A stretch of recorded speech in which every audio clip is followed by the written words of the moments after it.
মামা মনে হচ্ছে চলে এসছে, যাই গিয়ে ভাই দেখে আসি। হ্যাঁ হ্যাঁ তাড়াতাড়ি যা। 3, 2, 1. এই তুই এখানে দাঁড়িয়ে কি করছিস?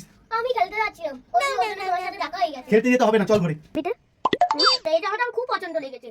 আরে টাকা কোথায় যে শপিং করবো? আমারও তো খুব তো করার ইচ্ছে কি হচ্ছে। করি বলো তো? হ্যাঁ, কি করা যায় বলতো? মামুন, আমার এই অফিসের প্যান্টটা খুব নোংরা হয়ে গেছে, একটু ধুয়ে দিও না, অফিসে পরে যাওয়া যাচ্ছে না। আচ্ছা ঠিক আছে। ও মা, কি পয়সা কোথায়? নিচে দেখো। মেঘনা চাইতে বৃষ্টি, হরিণের বাতাসা। ঘোরা ঘোরা ঘোরা ঘোরা। ওই জামাটা, পিছন ঘোরা, এই জামাটা। মামুন, আমার টাকা। কিসের টাকা? আরে তোমাকে যে প্যান্টটা কাচতে দিয়েছি তার পকেটে আমার টাকা ছিল। ওর মধ্যে কোনো টাকা ছিল না। আমি যখন ধুয়ে যখন তুলেছি ওর মধ্যে অনেক সারা কাগজ ছিল। আমি ওই গলা মশলা করে ফেলে দিয়েছি। আরে ওগুলো আমার টাকা ছিল, তুমি সব টাকা নষ্ট করে দিলে।